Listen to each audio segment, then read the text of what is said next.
Welcome back, friends, to Utah Stories. So I am joined today with J.P. Bernier. He is the founder and owner of Hammer Spring Distillery. We're going to talk about his Made in Utah story. And J.P., thanks for joining me. Great to be here. Good afternoon. So you started this business back in 2016. That was when there were a lot of distilleries. Opening around that time. Was that really competitive and hard to get in, or was that difficult to get everything passed to get your licenses and everything you needed at that time? You know, we had seen a rapid kind of an outbreak, if you will, of distilleries since 2007 in the few years following that. And we kind of got the idea that if we're going to get into this, we should do it sooner than later. We didn't come in with really a lot of marketing money or a lot of development money. We didn't really have any interest in leveraging things. We wanted to go cash forward. So we knew that if we didn't start out earlier on, then we'd just get buried in the flood of what inevitably was to become more and more distilleries that we have. So we're number 14 in the state. All right. And I think, gosh, I don't even know the number now. Maybe there's like 22 or 24. I could be way off. But there's more than 14 now. Yeah. And what was it that about Utah and the market here that made you want to start here? Was it just because you already lived here, or? We already lived here, yeah. So my wife and I, we grew up here. So it wasn't like we had explored it from somewhere else. It was, how do we do this thing where we already are? Mm-hmm. And have you maintained full-time jobs while you're doing this, or were you able to take the full plunge, or how did you do it? So yeah, my wife and I, we both have.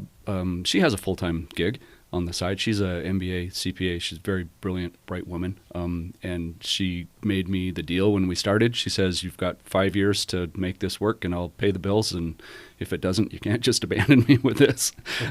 So we've gone a bit, and we've done all right. I kept a little side hustle on the side. I got some really good advice when I first started to not quit my full-time jam. Yeah. And so that has helped bridge the gaps here It and there. seems like when you start small and you have to grow organically rather than through some giant marketing campaign, Right. that's really got to be the way to go. Right. There's maybe you've heard this before, and this isn't my own quote. I got somebody else told me this, and I wish I could credit them with it, but I can't remember who it was. Maybe if they're listening, they'll call and tell me, "Hey, that was me." But there's two different types of distilleries in the industries. There's marketing companies with a distilling problem, and then there's distilleries with a marketing problem. And we fall into the latter category. Yeah, that's absolutely right. I don't want to call out these distilleries that just are doing marketing. Right. But they're out there, and that's, Yeah. the world is full of them, and that's fine. That's their thing. It's their model. It's their business model. But it's different than what we do. So are you doing grain to glass? We do. We have 2 grain to glass products. Our potato vodka, which technically that's a farm to glass because potato is not a grain, obviously, right? But our bourbon is fully grain to glass. We mill the grains ourselves, do all the fermentation, the distillation, the barreling, the bottling, everything in our shop. Oh, that's awesome. Yeah. And that's a ton of work. That's a huge amount of labor, isn't it? It is. It's pretty labor intensive. Yeah. Do you still enjoy it? Mostly. There's parts of it that I like more than others. Do you have a big mill, or do you have to work with a smaller mill? Well, I guess that's kind of subjective. From the home hobby level, it's probably a big mill, but on the industrial scale, it's quite small. It'll do a 5-gallon bucket, roughly size of, so for my batch of bourbon, it's about 300 pounds, and it takes me about 2 hours That's not to do bad. that. So it's all right. Yeah.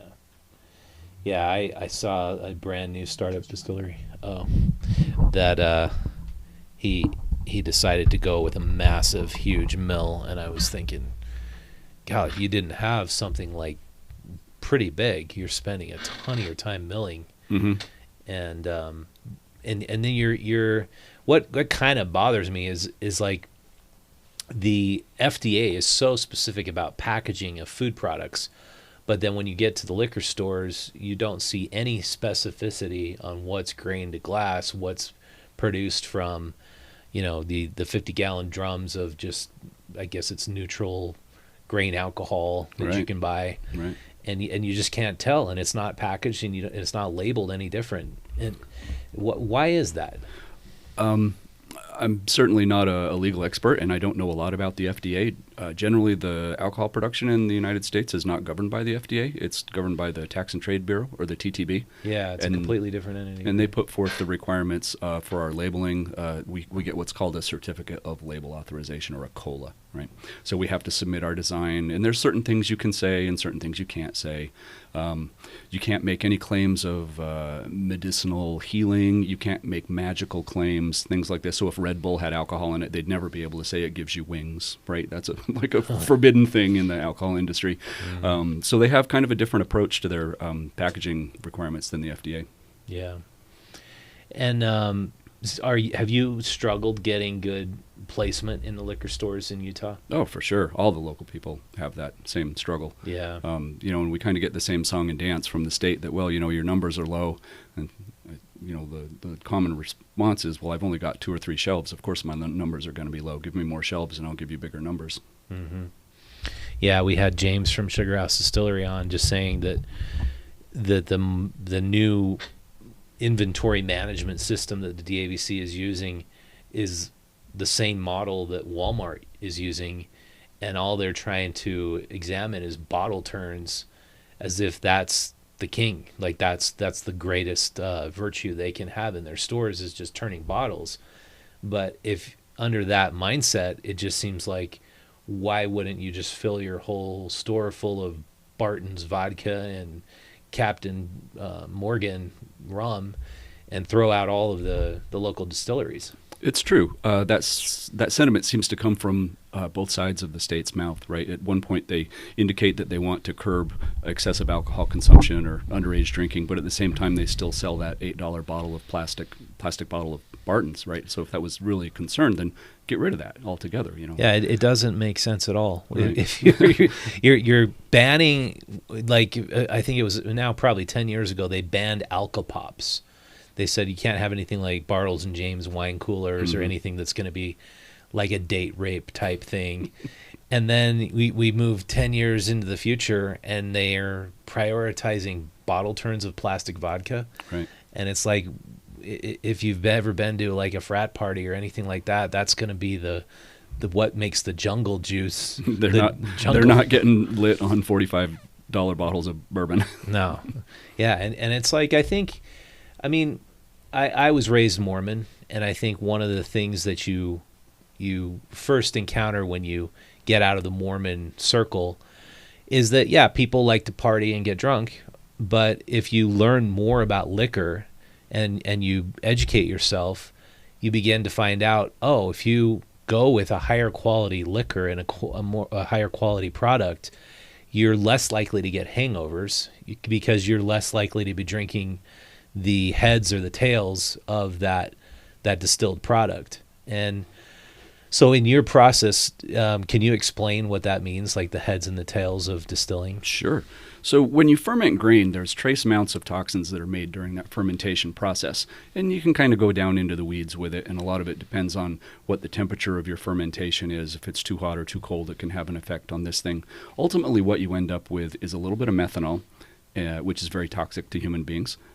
This is why the hangover headache is different than other headaches. So in mammals, methanol binds to the optic nerve. So when you feel like you get that like right behind your eyes kind of hangover headache, the methanol is trying to dissolve your optic nerve. That's why it sucks. So this happens naturally during the fermentation process.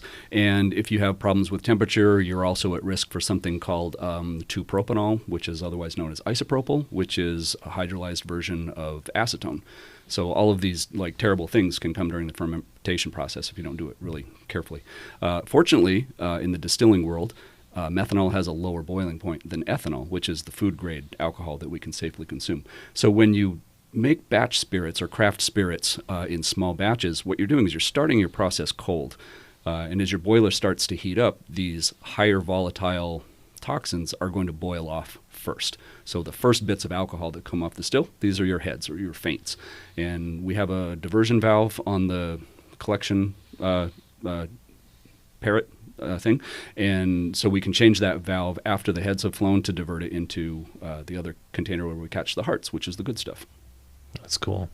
Yeah, I've seen that done, and it's just like if you don't understand the science behind it, or you're trying to maximize the volume of the spirit, you're gonna lead to people going blind and dumb. It's true. Right. It's just And there's not a lot of the heads that come off. It's not really a lot. So, if you don't separate those off, you're not really gaining much actual alcohol content. You're just leaving junk in there that makes people sick. yeah. So where are you guys located again?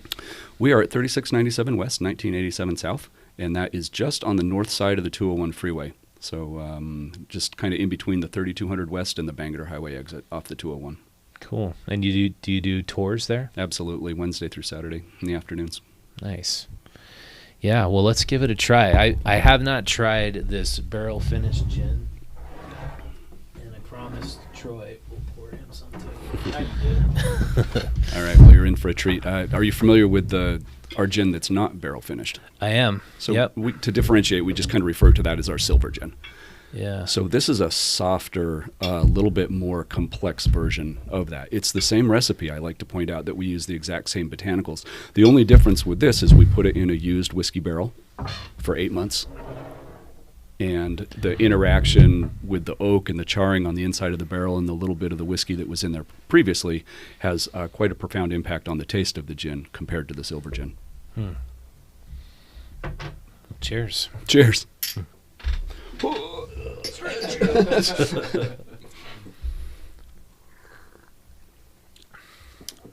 Wow. So that's very nice. You'll man. find a bit softer version than the other gin, and you'll find a little bit of a vanilla finish to it. Maybe a little bit of a whiskey note going on there, and maybe a little bit of the oak from the barrel. It's really quite smooth. Like I expected it to be fire going down. But does the barrel process mellow it out too? It definitely does smooth it out. When we distill our gin, we use a fractioning column for it as well, or a reflux column as it's sometimes called. So after the spirit has already been made, we put it through an additional 7 plates when we make the gin. So it smooths it out even more than what we started with. And then it goes in the barrel. So you've got some of that, cleaning up effect that happens inside the barrel with it also. Wow. And what do you use do you use juniper berries for the Yeah, so alcohol has rules, like bourbon has a rule and tequila has a rule and champagne has a rule, right? That's kind of where they get their names. But with gin, the rule with gin is that it has to have juniper berries in it as part of the foundation. Now, we're not fermenting the juniper berries. We're adding the juniper berries into a spirit that's already been distilled, the way we do it anyway. And what we're after is the essential oil that's in those juniper berries. And so we're going to use a selection of other botanicals as well, but we're after the flavors and the fragrances of those botanicals and mixed together with that neutral spirit. When we redistill that, what comes out the other end is gin.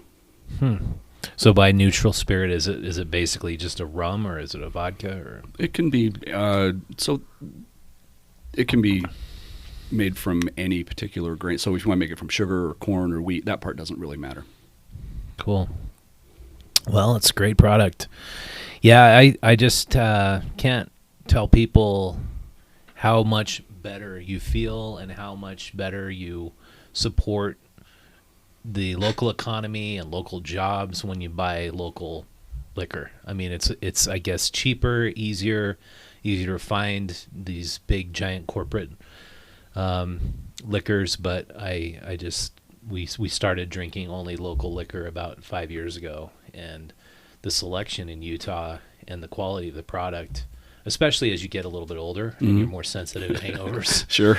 And a little bit more discerning. Yeah, it just makes a huge difference. So yeah, we have lots of local favorites. I mean, there's one of the really great things about the Utah distilling scene is the diversity.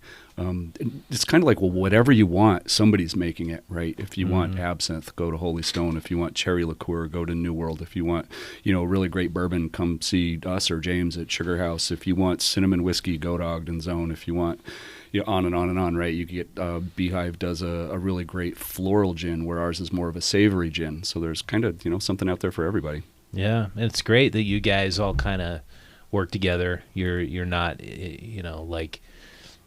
like basically diminishing each other. You're all propping each other up, and I think it's I hope that everybody shares that same sentiment. I don't know that we always do, but it's really part of I don't know, my character is to not disparage, I mean, they're my competition, but they're also my peers in the industry. So a rising tide raises all ships. So like, why would we be shitty with each other, Yeah, no kidding. If now working in this business for, coming up on 8 or 9 years, what would be the one liquor law you'd want to see changed in Utah? Wow, that's a good question. Just one. I guess you could say top 3. Top 3. There's so many wacky liquor laws in Utah. Okay, so the one that really is my pet peeve is that you can't stand up with a drink in a club, right? Like, why not be able to just go carry your drink to wherever and watch the band? Or, if you're on a patio and they sit you in the shade, why can't you stand up and go stand in the sun, right? It's like the most ridiculous thing. What is this hurting? One of the things that we in the distiller industry complained about was that we were constrained to the same operating hours as the DABS stores. And recently that's gone away. So now we can be open on Sundays. We can be open on holidays. We can, kind of keep our own hours. And that was a really big landmark victory for us to be able to say, because it never made any sense, right? Because we don't have state employees in our stores and they don't have anything to do with it except the taxes we pay. So it never made sense. So that was a good one. Another one that we would change. I think some of the proximity rules for manufacturers are a little tighter than they need to be. It makes it really difficult to be in a pedestrian retail area. I know some people have kind of gotten around this with bars and restaurants and stuff, but we're kind of out in the industrial wasteland because we had to meet that proximity rule and still find some place where we could afford rent. So you have to be how far from a church, or what is the problem? So what the proximity is to something called a public space, and so this is a park, a school, a church, a library, a playground, these types of things. And it's, if I remember correctly, it's 600 feet. Which may sound like, well, obviously you can't be in a residential neighborhood because there's a church every 600 feet, which that's hyperbole, but you get my drift. But what we found, which is really interesting, starting to look through the industrial parks, there's a lot of little tiny churches all over the place in these industrial parks because rent's cheap, right? So we probably went through a half a dozen of these places when we first were looking for property. And we're like, oh, you gotta be kidding me. There's a little church right next door. Who knew, right? So we're constantly frustrated with that. Well, what happens if you open up and a church opens up next to you? Yeah, too bad. So sad for them. So we were there first. Okay. They grandfather that in. Yeah. Well, that's good. Yeah. I was trying to think who was telling me. I think it was Dented Brick. They told me they had to move their door. No, it was actually Ogden's Own. They had to move their door because they measure by the door. Right. And is it as the crow flies, or is it like around the corner? It's the pedestrian route. Okay, so that you don't have to go as the crow flies. That's probably a little bit of advantage. Sure. Yeah. Well, I think I think it's awesome what you're doing. It's commendable that you can do what you do here in Utah, and you can make it happen. And Utah gets a bad rap, but most of the states in the country are control states. So depending where you go, there's always going to be something. I don't think there's any mecca of alcohol manufacturing. I don't know, except maybe Montana. They don't seem to have a lot of rules in Montana, but they also have long winters. So, kudos to everybody who distills in Montana. But when you say controlled state, what is that? You said most states are controlled states. What does that entail? So that's where the state takes control of the distribution and sale and manufacturing of alcohol. I didn't know most states were that. Yeah, I think there's only a few that don't have that. Huh. So there's some places even, and so this comes from when Prohibition ended back in the 30s, and a lot of this, so the federal government turned over a lot of stuff to the states for the sale anyways.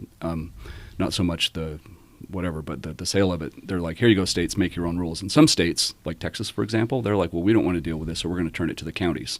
Kentucky, I believe, is the same way. So that's why you still have dry counties in the United States, is because they just have chose to continue the pre-prohibition era rules.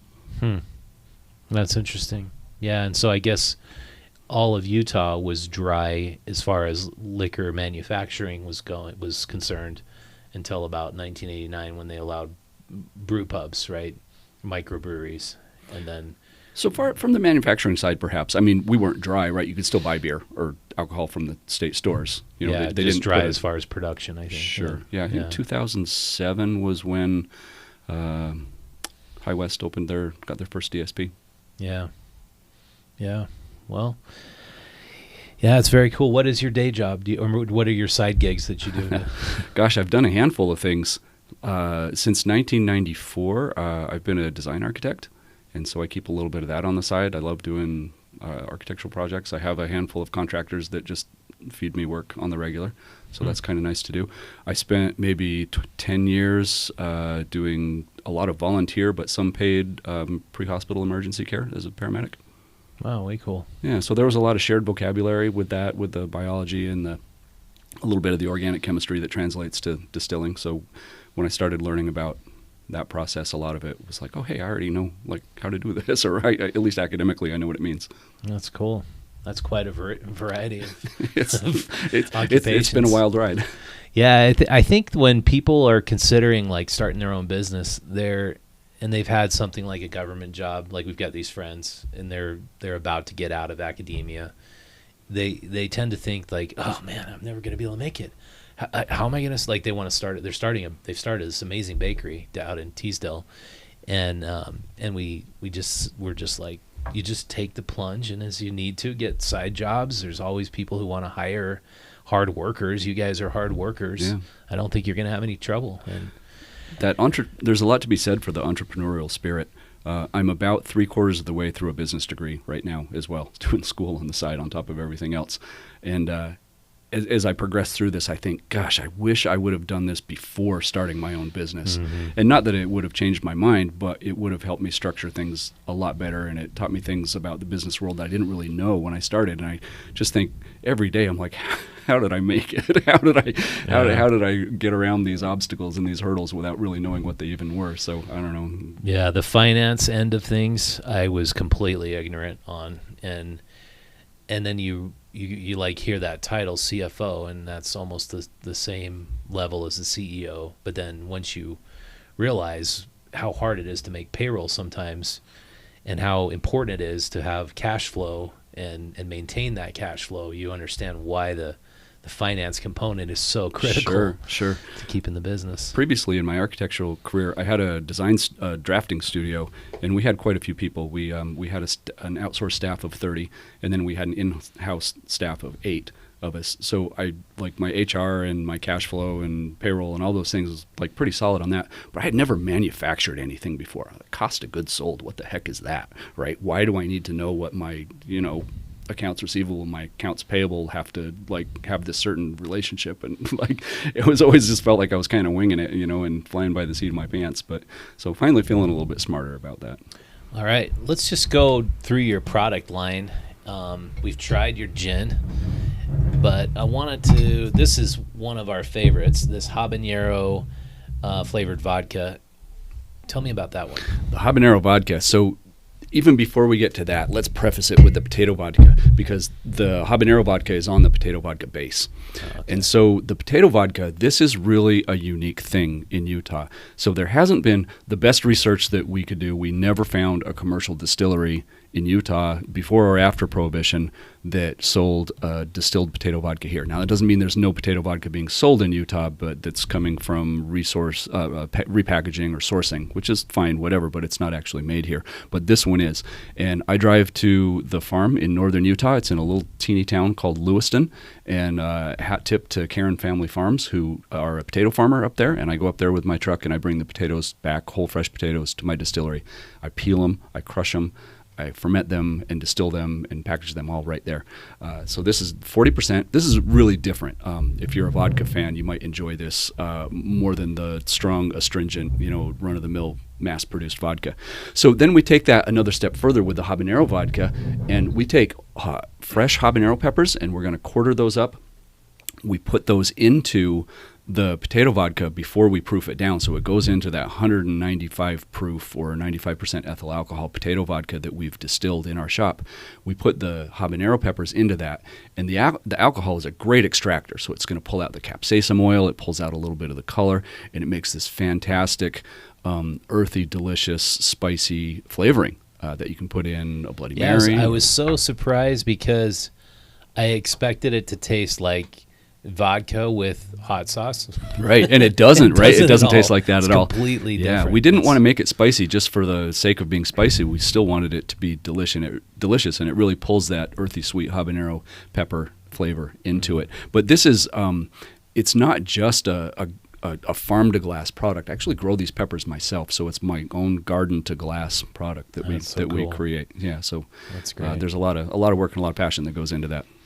And so we talked about your gin already. And So we've got the barrel finished gin and then our silver gin right here. So that's the same botanical recipe. The difference is we put the barrel finished gin into a used rye whiskey barrel for 8 months, and that's where it picks up that light golden color from. We don't add any food coloring or artificial flavors or anything to it. So the best way to know the difference between those two is to just try them side by side and see what that is.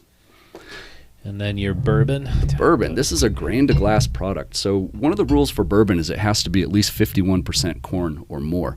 We use 70% corn in ours, but we also put rye and wheat into the recipe as well. We distill on the grains, so that gives it a full, big, delicious flavor.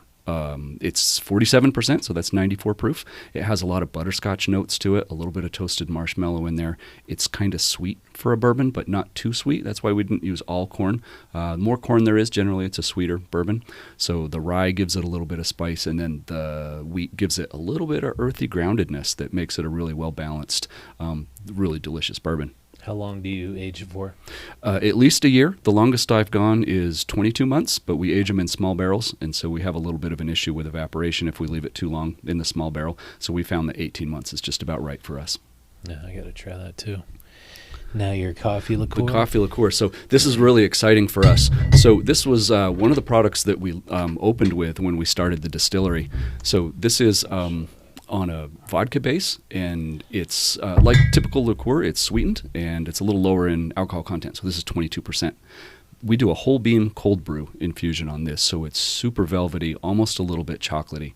But the most exciting thing about this is I've been trying since 2017 when we opened to get the state to carry this, and yesterday they finally bought their first pallet from us. Oh, wow. So expect to see this on the DABC store shelves in however long it takes them to get it out there. Well, so congrats. a couple weeks, I Only hope. took you so, 6 years. No, so if you've had this before, you know how good it is, you know it, you love it, and now you don't have to rely on my hours. You can find it in hopefully a whole bunch of the liquor stores. We sent 500 bottles out, so That's awesome. yeah. So it was great for us to finally make that milestone. So again, which ones can you get in liquor stores, and which ones do you have to go to your distillery? Sure. So when it used to be that you could get the barrel finished gin in the liquor stores, but you can't anymore for reasons that we don't understand. But you can get the silver gin. You will be able to get the coffee liqueur. And then we make another a sourced vodka product called Hidden Vodka, and I didn't bring a sample here. It's great. It's made from corn. It comes from Kentucky. I like to be really transparent about that one because I don't distill it. A lot of the vodka and a lot of the whiskey that you've had in your life is this repackaged, sourced model, and that's fine, whatever. We use ours as a fundraiser label, so the whole idea of Hidden Vodka is to raise awareness and promote conversations about the problems of human trafficking, and we give a small donation each year to the Utah Rape Recovery Center that comes from the proceeds of the Hidden Vodka label. So if that feels like something you want to contribute to, that's a great way to, if you're going to spend $20 on a bottle of vodka, well, we'd love you to buy ours, and a little bit of it goes back to the community. And that's found at liquor stores? That's pretty popular in the liquor stores, yeah. Nice. That's great. That's a good cause, man. That's another story the local media doesn't cover Right. much is human trafficking. Well, very cool. Well, I think that's about it. Thanks so much for coming on, Man, this JP. has been a blast. Always love hanging out and doing these things. Thanks for the Yeah, toast. I'm gonna have a little bit more. This is just awesome, man. I've never had barrel aged gin. I can highly recommend it. Can you find this at all Salt Lake liquor stores or Not anymore. It used to be there, but but your but place? you can get it at the distillery. Yeah, Nice. Tell me that address again. And 3697 West, 1987 South. is it just hammerspringdistillery.com or Distillers. Distillers? Yeah, Hammerspring Distillers. So the website is just hammerspring.com. Oh, okay. Hammerspring.com. Yeah. All right. Okay. Cool. Thanks everyone for watching. Thank you. Have a great weekend. Pick up the new issue of Utah Stories magazine if you haven't seen it, and if you want to subscribe, go out to utahstories.com and we will send it to your door for $3 a month. Thanks for watching. See you next time. Cheers.